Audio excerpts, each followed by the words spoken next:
Santísima Trinidad, Sakramento, Mahal na Birhen, Debosyon, Langit. Nais po ba ninyong higit na malaman ang ating pananampalataya? Ugaliing makinig sa Catechism of the Catholic Church. Ang ating palatuntunan ay sumasa inyo mula Lunes hanggang Biyernes sa ganap na alas 9 ng umaga at muling maririnig sa ganap na alas 10 ng gabi at alas 2 ng madaling araw. Ang inyo pong mga katanungan, mga opinyon at mga mungkahi ay maaaring ipadala sa 0918-629-6310 o mag-email sa info.phi@radyomaria.org. Halinang makinig at makibahagi.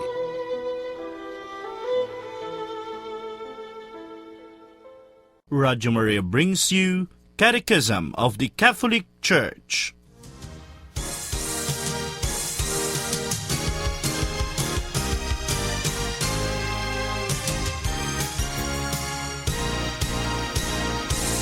Isang awit, isang tinig sa isang Panginoon, isang bisig, isang litis sa habang panahon. Kay Jesus lahat tayo'y nauugat, kahit saan pamagsanga, kahit saan mang lupa. Kay Jesus mapag-iisa tayong lahat.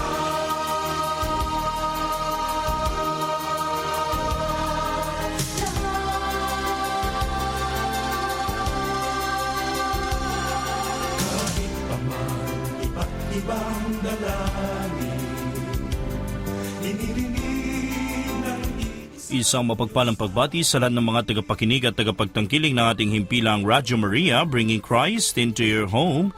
Ito po si Father Raymond at kayo po ay nakatutok sa atin pong programang Catechism of the Catholic Church. Tayo po ay sumasa inyo sa 99.7 FM sa Tarlac, 101.5 FM sa Cagayan, and 102.1 FM sa Isabela. Gayun din naman sa buong mundo sa pamamagitan ng ating audio streaming sa ating website sa www.radyomaria.ph at sa website ng World Family of Radio Maria sa www.radyomaria.org.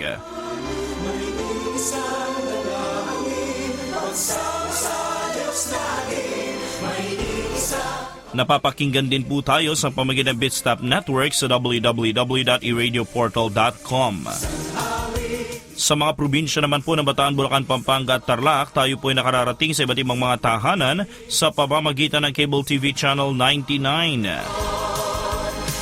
At yan po ay sa kagandahang loob ng Comclark Technology and Affiliate Cable TV Networks. At sa Cable TV Channel 81 naman ng Concepcion Pay TV Network sa mga bayan ng Concepcion at Capas sa lalawigan ng Tarlac. Ang ating po topic sa araw na ito ay the duties of citizens. Bilang pagpapatuloy ng ating pong pagpapalawig sa ika-4 na utos ng ating pong Panginoon, ang honor your father and mother. At dito naman ay tinitingnan po natin ang civil authorities bilang ating mga magulang na dapat din naman nating igalang. At ano po ang atin pong mga tungkulin bilang mga mamamayan ng atin pong lipunan? Ito po ang atin pong tatalakayin sa atin pong pagpapalalim ng atin pong paggalang sa mga nasa pamahalaan. Bago po tayo magsimula, tayo po muna ay mag-alay ng isang panalangin.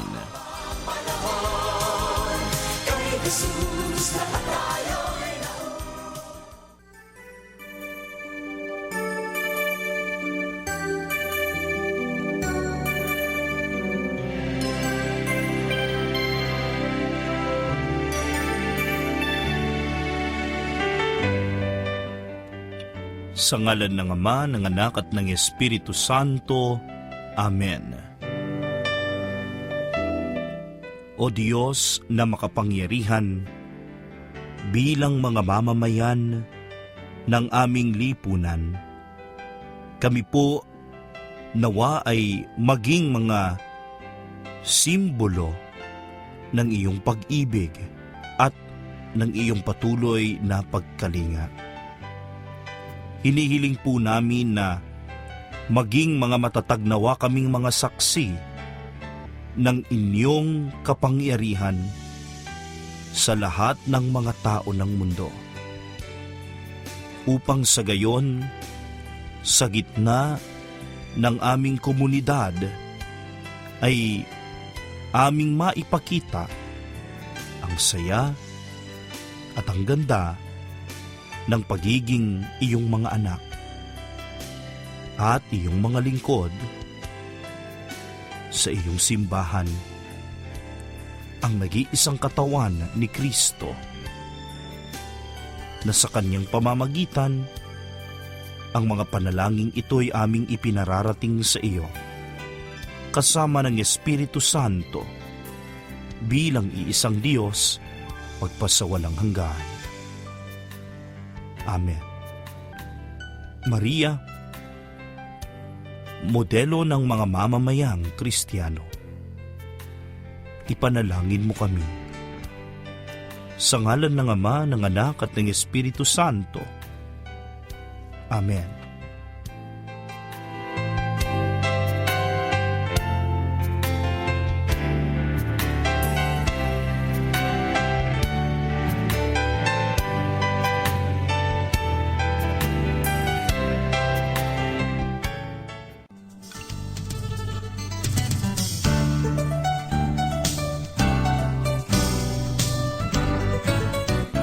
Ang programang Catechism of the Catholic Church ay mapapakinggan sa Radio Maria 99.7 FM Tarlac, 101.5 FM Cagayan, at sa 102.1 FM Isabela. Ito rin ang mapapakinggan sa audio streaming sa www.radiomaria.ph at sa www.radiomaria.org. Makinig sa live broadcast mula Lunes hanggang Biyernes, alas 9 ng umaga, at sa rebroadcast Lunes hanggang Linggo, alas 10 ng gabi, at alas 2 ng madaling araw. Ito rin ay mapapakinggan sa lalawigan ng Tarlac, Pampanga, Bulacan at Bataan, at sa pamamagitan ng Comclark at sa mga affiliated na cable TV networks, ang Hightech Cable TV, CLC TV, ACCTN, Golden Eagle Cable Corporation, Gold Shepherd CATV, Villarama Cable TV, CLC Rainbow, NSCV, Apollo Fly, Cable TV, at Mariveles Space Cable. Makibahagi sa mga talakayan sa pamamagitan ng sumusunod. Text line number 0918-629-6310, landline number 982-1789 at 982-1514, o mag-email sa info.phi@radiomaria.org, Facebook at website ng Radio Maria. Welcome po sa unang bahagi ng ating pong programang Catechism of the Catholic Church. Ito pa rin po si Father Raymond at kayo pa rin po ay nakatutok sa ating pong himpilang Radyo Maria. Ang ating nga pong topic sa araw na ito, the duties of citizens. Ang mga tungkulin o ang mga responsibilidad ng mga mamamayan. Tayo po bilang mga miyembro ng ating pong lipunan ay mga mamamayan.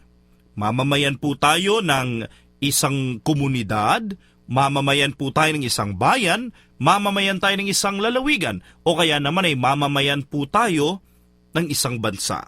At bilang isang mamamayan, hindi po natin maiaalis na kaugnay po nito ay hindi lang ang mga karapatan na ipinagkakaloob po sa atin na maaari po natin na ipagtanggol at ipakilala. Kung hindi, ay kasama na rin nito ang mga tinatawag po nating tungkulin o responsibilidad.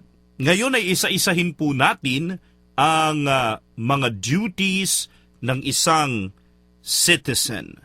Magsisimula po tayo sa Catechism of the Catholic Church, paragraph 2238.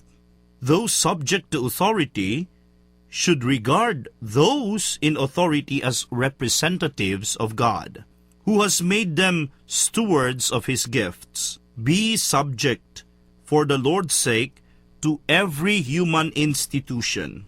Live as free men, yet without using your freedom as a pretext for evil, but live as servants of God. 1 Peter chapter 2 verse 13 and verse 16. Their loyal collaboration includes the right, and at times the duty, to voice their just criticisms of which seems harmful to the dignity of human persons and to the good of the community. Bilang mga mamamayan, tayo po ay nasa ilalim ng isang pamamahala. At ito po ay ang mga inatasan na magkaroon po ng kapangyarihan upang pangalagaan ang kapakanan ng isang pamayanan at gayon din naman ang ikabubuti ng lahat. Kanya nga, ang atin naman pong unang responsibilidad bilang mga nasa ilalim ng kanilang mga kapangyarihan ay ang irespeto ang kanilang otoridad. Irespeto ito na animoy sila'y mga representante o kinatawan ng ating Diyos. Kinikilala natin ang mga nasa kapangyarihan bilang mga kinatawan ng ating Diyos dahil sila ang binigyan ng pagtitiwala sa mga biyaya ng pamumuno at biyaya ng kapangyarihan na iniatas sa kanila. Pinagkatiwalaan sila ng Panginoon, kaya tayo din naman ay dapat magtiwala sa kanila. Magtiwala na ang atin pong mga napili upang mamuno sa atin pong mga pamayanan o sa atin pong mga sambayanan ay mga kinatawan ng atin pong Panginoon. Ayon nga sa 1 Peter chapter 2 verses 13 and 16, be subject for the Lord's sake to every human institution. Live as free men, yet without using your freedom as a pretext for evil, but live as servants of God. Magpasailalim po tayo sa pangalan ng Panginoon sa lahat ng mga institusyon na mayroong kapangyarihan at pinagkatiwalaan nito. At sa pagpapasailalim natin sa mga institusyon na ito, ay mamuhay tayo na may kalayaan. At ang kalayaan na ito ay ang paggawa ng mabuti at pakikibahagi sa mga mabubuting mga gawa para sa kapakanan ng ating mga sarili at ng ating kaluluwa at sa kapakanan din ng ating pong kapwa para sa kapakanan ng nakararami. Huwag po sana nating gagamitin ang atin pong kalayaan sa isang pamamaraang umaabuso rito. Katulad na lamang ng paniniwala na maaari nating gawin ang kahit na ano paman dahil tayo'y malaya. Na hindi tayo nasasaklaw ng kahit na anumang batas. Dahil ang mga batas na ito ay tinitignan po natin bilang mga kamay na sumasakal o pumipigil sa atin. Ang kalayaan po ay para bagang isang ibon na pinipilit kupkupin sa mga kulungan na walang mga pintuan. Ngunit ang ganitong pananaw sa kalayaan ay isang napakalaking pag-abuso rito. Dahil sa pamamagitan ng isang maling paniniwala sa kalayaan bilang paggawa sa anumang gusto nating gawin, ay ginagawa po natin itong isang lisensya upang sa gayon ay makagawa tayo ng masama o hindi maganda sa ating kapwa. Lalong-lalo na ang mga gawain na hindi po nagbibigay ng respeto at hindi kumikilala sa kanilang mga sariling mga kalayaan na kaakibat ng kanilang dignidad bilang isang tao. Katulad na lamang sa mga sitwasyon kung saan ang isang tao ay ginagawang isang kagamitan na pwedeng magdulot ng aliw o kaya naman ay pwedeng gamitin na animoy isang alipin sa anumang bagay na gusto nating gawin o ipagawa sa kanila. At pagkatapos ay para na lamang silang mga walang saysay na mga upos na mga sigarilyo na itinatapon na lang kung saan-saan, na pagkatapos mong gamitin, pagkatapos mong pakinabangan, ay pawawalan mo na lamang ng kwenta ang mga ito at bigla mo na lamang silang iiwan. Sa ganitong mga kaparaanan at pagkakataon, ay binibigyan po natin ng pag-abuso ang ating mga kalayaan dahil sinisira po natin ang pagtingin natin sa dignidad ng ating kapwa. Hindi na po natin sila inirirespeto at itinuturing na kapwa-tao natin, na kapareho natin, na meron din naman silang dignidad at meron din naman po silang damdamin. Meron din naman po silang sariling kalayaan at meron din naman po silang mga kakayahan na mag-isip para sa kanilang mga sarili. Kanya nga, hindi po natin maaaring gamitin ang kalayaan sa paniniwala na pwede nating gawin kung ano man ang ating gustong gawin, dahil ang napakalaking posibilidad nito ay gamitin ang kalayaan at ito ay bigyan natin ng isang maling mukha na nagdudulot lamang ng isang lisensya sa mga masasama at sa mga pangit na posible po nating magawa. Bagkus, ang kalayaan na ito nawa ay maghubog at magbukas po sa atin ng pintuan na tayo nga ay mamuhay bilang mga tagapagsilbi ng Diyos, kung saan walang ibang ninais ang Diyos kung hindi ang atin pong kabutihan. Walang ibang ninais ang Diyos kung hindi ang atin pong kahusayan. Walang ibang ninanais ang Diyos kung hindi ang atin pong kaligtasan. At tayo bilang mga tagapagsilbi ng ating Panginoong Diyos ay magpapasailalim sa pagnanais na ito ng atin pong Panginoon. Ilalatag po natin sa kanyang mga kamay ang atin pong mga kalayaan at hahayaan po natin na gamitin niya ito upang sa gayon ay mapakinang at mapalitaw kung ano ang tunay na intensyon at disenyo ng kanyang paglikha sa atin. Kung bakit nga ba tayo nilikha ng ating Panginoon? Kung bakit nga ba tayo ay kanyang hinubog at hinulma mula sa lupa, hiningahan ng kanyang sariling buhay, at binigyan ng dignidad at karapatan. Tayo po ay mga tagapagsilbi ng ating Panginoon. Tayo po ay mabuhay na kanyang mga lingkod. Walang ibang ninanais kung hindi ang kalooban ng Diyos. Kung titignan po natin ang ating kapaligiran at pagmamasdan po natin ito, ang palagi po nating makikita ay yung pangit at hindi maganda. Palagi po nating makikita yung masama at yung negatibo. Dahil ito po yung nais palitawin sa atin ng kalaban ng ating Panginoon. Pero kung atin pong pagninilayan ng mabuti, ano nga ba ang nakapagdudulot sa atin ng saya? Ano nga ba ang nakapagdudulot sa atin ng fulfillment? Ano nga ba ang nakapagdudulot sa atin ng contentment? Ano nga ba ang nakapagpapanatag sa ating mga kalooban? Ano nga ba ang nakagigising sa inspirasyon ng ating mga puso? Ano nga ba ang nakakapagpakalma ng ating isipan? Ang mga ito, ang mga pinakamalalalim na mga pinaghuhugutan po natin ng katunayan na ang tao nga ay nilikhang mabuti at dapat patungo sa mabuti. At ang pagkalikha ng tao sa kabutihan ay ang nag-iisang hangarin ng Diyos.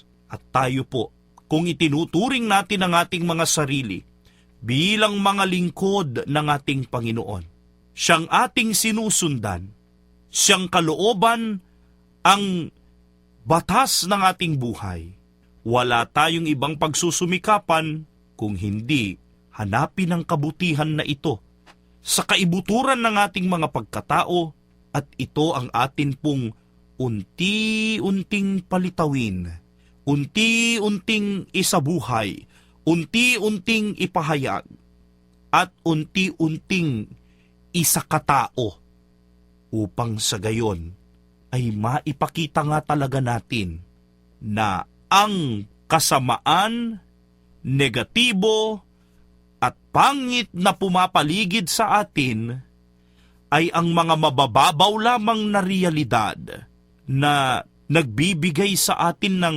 pagtanggi sa pinakamalalim at pinakapundasyon at pinaka nararapat na patunguhan ng atin pong pagkatao, kabutihan, kagandahan, at katotohanan.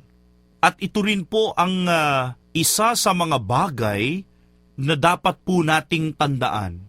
Mararating lamang natin ang kabutihan, katotohanan, at kagandahan na ito sa ating pagkatao, sa iba, at sa komunidad kung sama-sama po tayo bilang isang pamayanan sa pangunguna ng mga pinagkakatiwalaan ng Diyos, ang kanyang mga representante o kinatawan sa pamamagitan ng pamahalaan o ng mga nasa kapangyarihan na magbibigay sa atin ng direksyon upang sama-sama nating tahakin ang landas nang hindi naguunahan, nang hindi naggigit-gitan, nang hindi nagtutulakan o naghihilaan, nang hindi nagsisiraan, kung hindi nagtutulungan, sama-sama, may pagkakaisa at merong pagmamalasakit sa isa't isa. Ngunit atin din naman pong tatandaan na sa pagpapasailalim po natin sa kapangyarihan ng mga kinatawan ng Diyos sa pamahalaan ay hindi po nangangahulugan na tayo ay magbubulag-bulagan. Bagkus, yun pong loyal collaboration na atin pong binabanggit dito ay dapat magbibigay din po sa atin ng pagpapaalala na we must always speak of what is good and what is true. We must always fight of our right. And we must always protect also the duty of those in authority to the community. Kanya nga't huwag po tayong matatakot na magsalita ng mga kritisismo o ng mga kritiko o maging mga kritiko sa mga nasa gobyerno, lalong-lalo na sa kanilang mga pulisiya at sa kanilang mga ipinapatupad o isinasabatas na mga polisiya na maaaring maging harmful sa dignity ng isang tao at ganyan din harmful sa kabutihan ng community. Kanya nga, there is also a duty to every citizen not only to give the proper respect to those in authority as representatives of God, but also the duty to collaborate with this authority by always guarding their every action and policy and courageously speak against policies that may be harmful to human dignity and to the good of the community. Ito po ang unang duty ng isang mamamayan. Samantala, ay sinusundan naman po ito ng pangalawa na mababasa po natin sa Catechism of the Catholic Church, paragraph 2239. It is the duty of citizens to contribute along with the civil authorities to the good of society in a spirit of truth, justice, solidarity, and freedom. The love and service of one's country follow from the duty of gratitude and belong to the order of charity. Submission to legitimate authorities and service of the common good requires citizens to fulfill their roles in the life of the political community. Ano yung pangalawa na duty ng citizens? Contribute to the good of society in a spirit of truth, justice, solidarity, and freedom. Hindi lamang po tayo bilang mga mamamayan ay makikinabang sa mga paglilingkod na gagawin po ng mga nasa pamahalaan.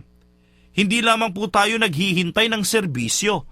Hindi lamang po tayo ay nasa receiving end. Bagkus meron po tayong active participation.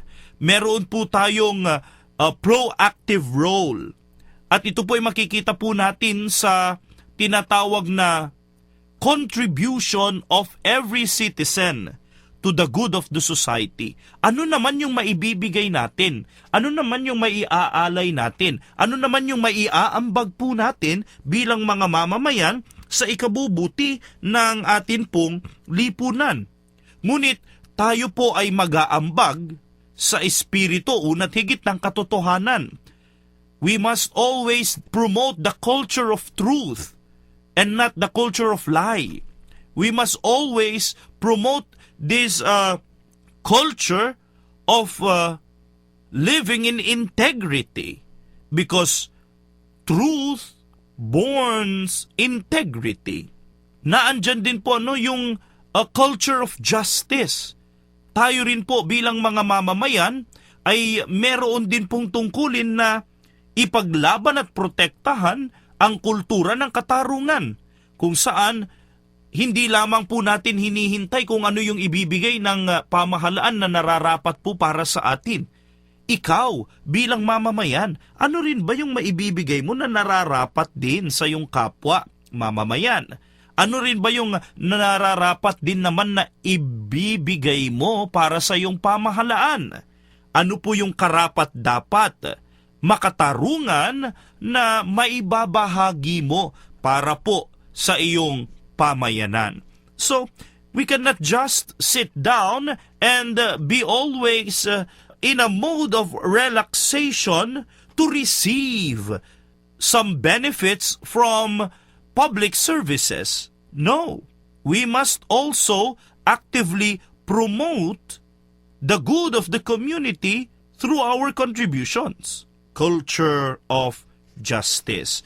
Also, to develop this spirit of solidarity.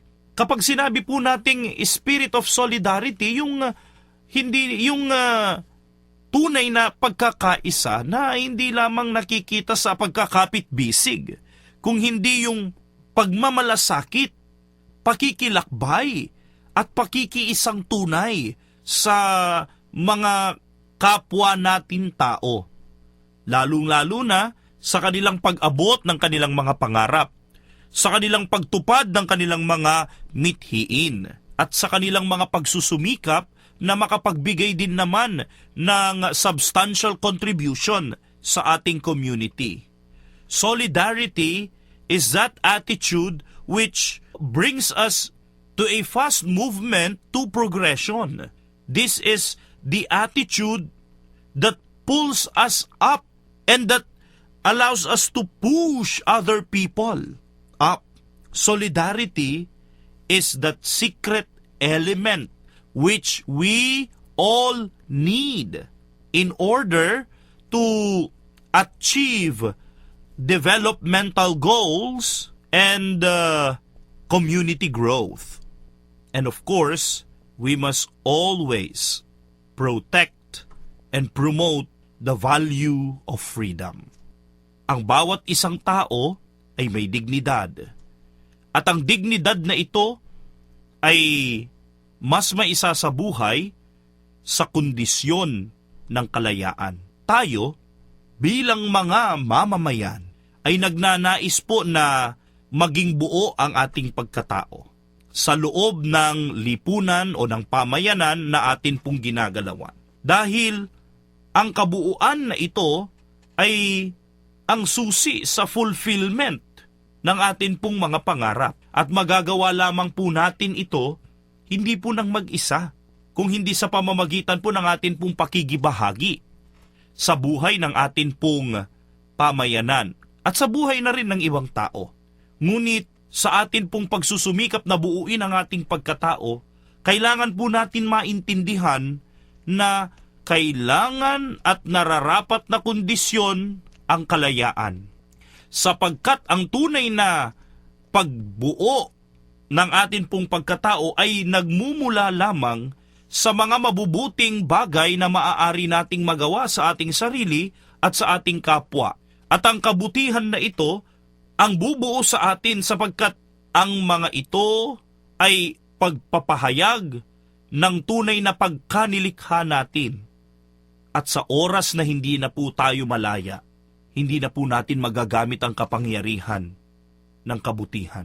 Sa oras na hindi na po tayo malaya, tayo ay magpapasailalim na sa kapangyarihan ng kasamaan. Sa oras na tayo ay hindi na malaya, sisirain na po natin ang sarili nating pagkatao. Sa oras na hindi na po tayo malaya, ay wawasakin na po natin ang kalikasan na taglay ng atin pong mga sarili. At kapag ito po ang nangyari, we won't become happy. We won't feel the completion of ourselves. And we can never, ever be fulfilled. And a person without fulfillment is a person without integration. And a person that is disintegrated can never, ever reach the best expression and version of himself or herself. And that person impedes the maturity that she or he should have. Kaya nga, bilang mga mamamayan, kailangan po natin na ipagtanggol ang mga kultura at ang mga halaga ng katotohanan, ng katarungan, ng pagkakaisa at ng kalayaan na siyang tanda ng atin pong active collaboration sa gawain ng mga nasa kapangyarihan sa ating lipunan. Magbabalik po tayo dito sa ating programang Catechism of the Catholic Church.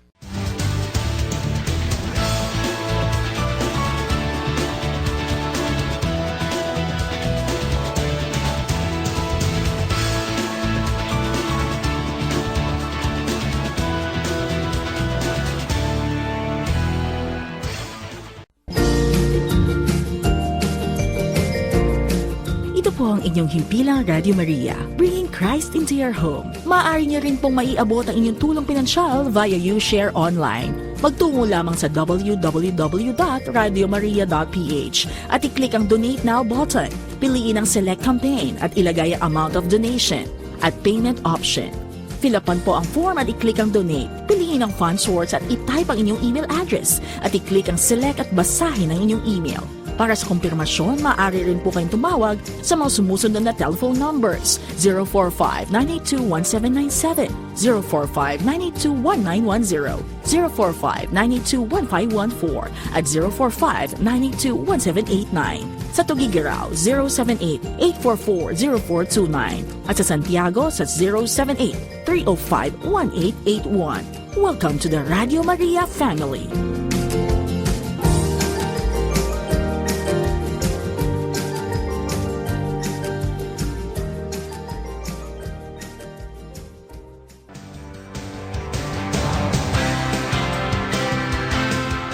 Isang mapagpalang pakikinig sa himpilan ng Radyo Maria Philippines na sumasahing papawid sa pamamagitan ng 99.7 FM sa Tarlac, 101.5 FM sa Cagayan at 102.1 FM sa Isabela.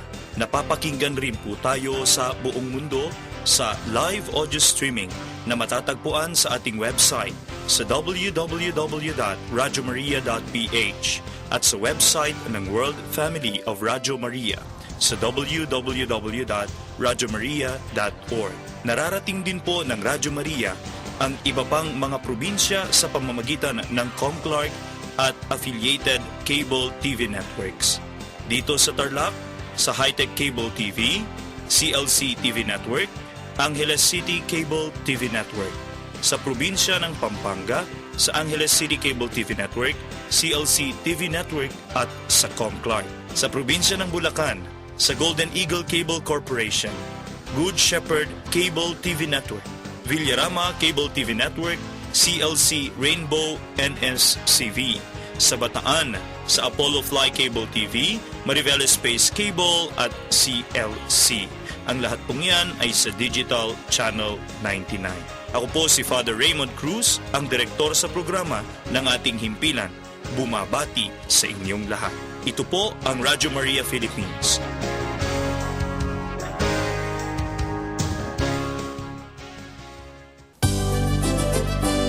Radyo Maria, bringing Christ into your home.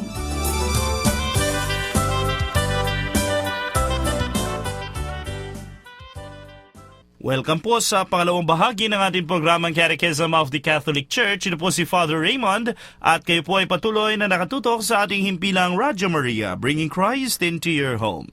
Tayo pa rin po ay tumatalakay sa duties of the citizens.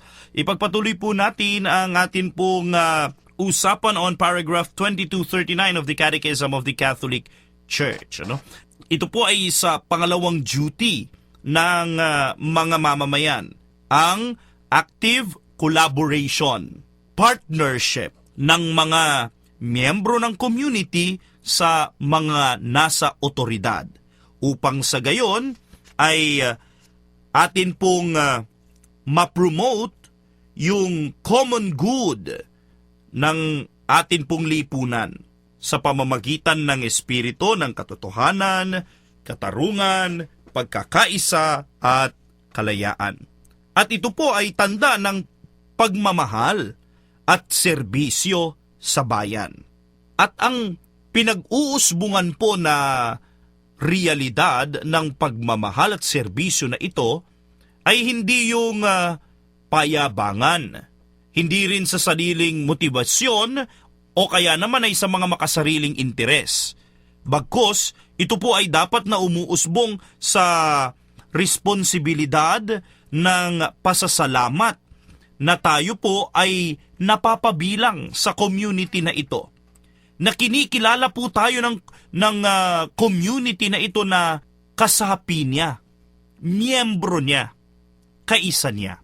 Nakakalungkot po siguro kung ang isang tao ay walang kumikilalang bayan sa kanya. Nakakalungkot kung ang isang tao ay hindi kabilang sa kahit na anong pamilya o kaya naman ay anong lipunan. You are a no person to anybody because you do not belong to anyone.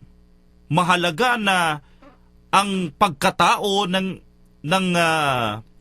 isang tao ay ma-establish at ito po ay posible lamang kung meron siyang pinagmumulan. Katulad na lamang po sa mga ordinaryong karanasan po natin. Kinikilala at nakikilala po tayo sa pamamagitan po ng association natin sa atin pong mga pamilya, sa ating mga lolo at lola, sa atin pong mga magulang o mga kapatid. No? As we belong to them, they belong to us. And it establishes our person, and it establishes also our belonging to these people, to this community, or to this particular family. Kaya nga, kapag merong nais na makakilala sa atin, hindi lamang po tayo kinikilala sa pangalan po natin kinikilala din tayo, sino ba yung magulang mo? Sino ba yung mga lolo at lola mo? Sino ba yung mga kapatid mo? Taga saan ka ba? Saan ka pinanganak? Ano yung barangay ninyo? Ano yung bayan mo? Anong probinsya mo? Kasi ito po ay mahalagang elemento para po sa pagbibigay ng pundasyon sa ating pagkatao. At mahalaga po ito sa pagbuo ng ating mga sarili. Can you just imagine kung ikaw ay hindi napapabilang sa isang pamilya, sa isang barangay, sa isang bayan, sa isang province, or sa isang country? Can you just imagine kung ikaw ay hindi napapabilang sa kahit na sino man? Nakakalungkot. Papaano mo mai-establish yung pagkatao mo? Papaano mo mai-establish yung identity mo? Napaka-imposible, hindi po ba? Kanya nga, yung atin pong pagmamahal at serbisyo sa ating bansa ay pasasalamat na may umaako sa atin. Napapabilang tayo rito. May umaangkin sa atin at kinikilala niya tayo. At ang pagpapasailalim po natin sa mga may kapangyarihan at ang atin pong pagsisilbi para sa ikabubuti ng lahat ng mga mamamayan at ng atin pong lipunan ay ang pagtupad po natin ng atin pong mahalagang tungkulin sa buhay politika ng atin pong community. Hindi po natin maiiwasan na sa ating pakikiisa sa ating lipunan ay makikibahagi po tayo sa buhay politikal ng atin pong komunidad.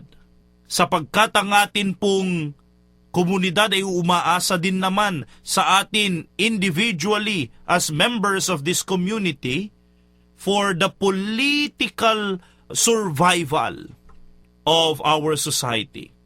And in order for us to fulfill our role in this aspect, submission to legitimate authorities and service to the common good must be fulfilled.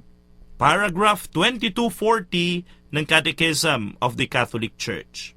Nagsasabi po sa atin, papaano pa ba natin magagampanan itong ating roles na ito sa political life ng ating community?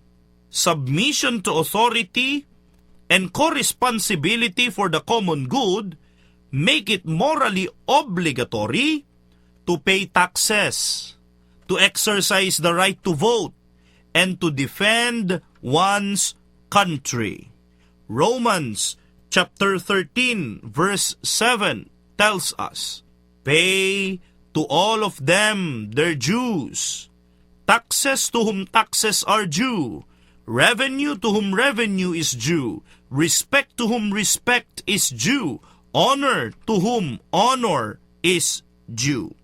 And from a church document, Ad Diognetum, it says, Christians reside in their own nations, but as resident aliens, they participate in all things as citizens and endure all things as foreigners. They obey the established laws, and their way of life surpasses the laws. So noble is the position to which God has assigned them that they are not allowed to desert it. The apostle exhorts us from 1 Timothy chapter 2 verse 2 to offer prayers and thanksgiving for kings and all who exercise authority, that we may lead a quiet and peaceable life, godly and respectful in every way.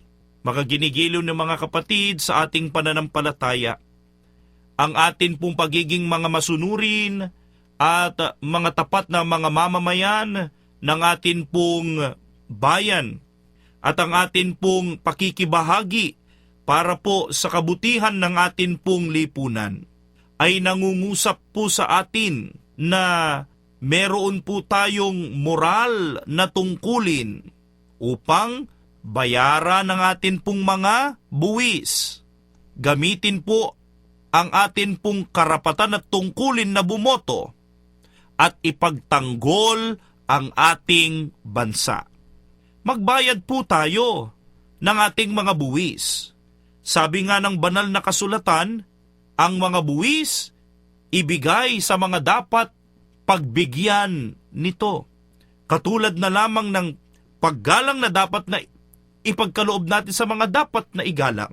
Kaya nga, napakasama para sa isang mamamayan na hindi nagbabayad ng buwis o nandaraya sa kanyang pagbabayad sa buwis para lamang magkaroon siya ng malaking kita o maraming ipon sa bangko. Hindi po niya ginagawa yung kanyang tungkulin o responsibilidad na bayaran po ang buwis. Ang buwis ay napakahalaga po para sa pagpapatakbo ng pamahalaan, sapagkat dito po nanggagaling yung mga serbisyo na ibinabalik din po sa atin. Ang pagpapatayo ng mga kalsada, ng mga tulay, ng mga iba't ibang mga establisimento na kinakailangan po natin. Mga palengke, mga ospital, at gayon din naman ng iba't iba pang mga lugar kung saan isasagawa ang mga serbisyong pampubliko para po sa ikabubuti ng bawat isa sa atin. Ito po ang pinagmumulan ng mga ito. Kanya nga, ang atin pong buwis ay bayaran po natin ng mabuti, nang sa gayon ay maibigay din naman ang tamang serbisyo na para din naman sa atin. At syempre, on the part of those in the government, taxes po ito ng tao. Kailangan igamitin po natin ito para sa tao. Huwag po natin itong gamitin sana para lamang sa ating mga sarili. Pangalawa, exercise the right to vote. Nako, malapit na naman po niyan na pag-uusapan natin ang eleksyon. Bilang mga Pilipino, ay magkakaroon na naman tayo ng national elections. At ito ay sa pagpipili po natin ng atin pong mga bagong mga pinuno. Lumabas po tayo. Magsaliksik, kilatisin po natin ang magiging mga kandidato. At bumoto. Sa pagboto po natin, huwag po natin kalilimutan na ito'y isang sagradong obligasyon, sagradong gawain bilang ating pagmamahal sa atin pong bayan, sa atin pong mga sarili at sa mga susunod pang mga henerasyon.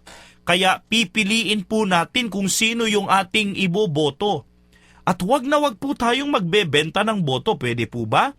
Wag na wag po natin sanang ipagpapalit ang ating boto sa halagang 500 piso o 1,000 piso. Dahil tayo rin po ang malulugi. Dahil sa halagang 500 piso ay 5 milyon ang ninanakaw sa atin. Mga ginigiliw na mga kababayan. Ngayon ay meron po tayong tinatawag na biometrics registration. Ang hindi po makakapag-register sa biometrics ng Commission on Elections ay hindi po makaboboto sa darating na eleksyon. At ito po ay hanggang sa buwan na lamang ng Setyembre. Kaya nga, tayo po ay nananawagan na para maisabuhay po natin ang atin pong sagradong obligasyon bilang mga mamamayan na gamitin natin ang atin pong karapatan at tungkulin na bumoto, ay magparehistro po tayo. Pumunta na po tayo sa mga opisina na malapit po sa atin ng COMELEC.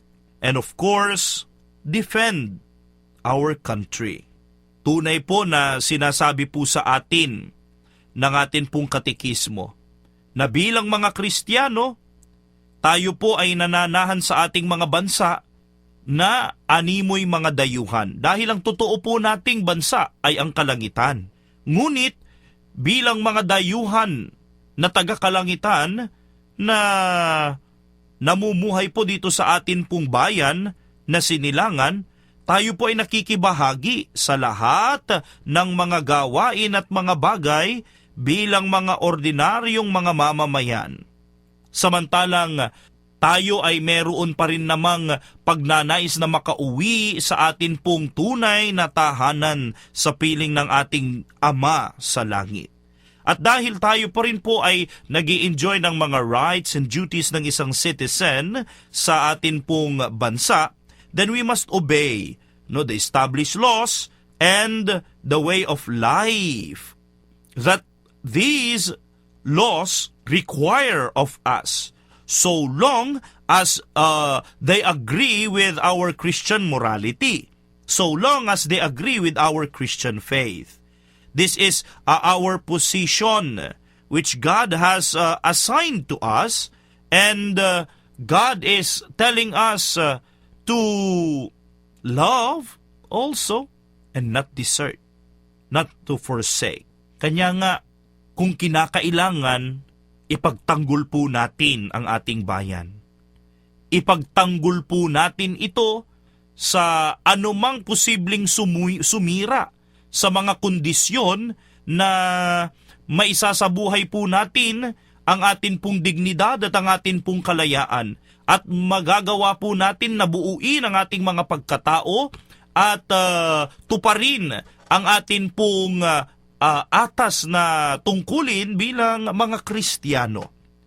Ipagtanggol po natin ang ating bayan sa anumang pangaapi na maaari pong maging harmful sa atin pong dignidad at sa atin pong katahimikan, maging harmful sa atin pong pagkakaisa at sa atin pong pamayanan.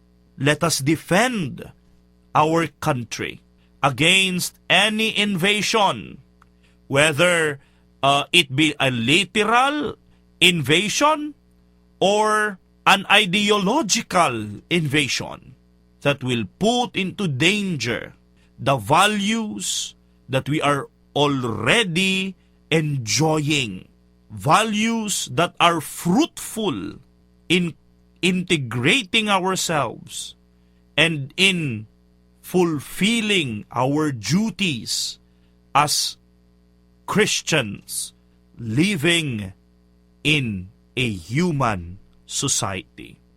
My dear brothers and sisters in the Lord, as Christians with duties of citizens belonging to a society, the Holy Scripture exhorts us, lead a quiet and peaceable life, godly and respectful in every way.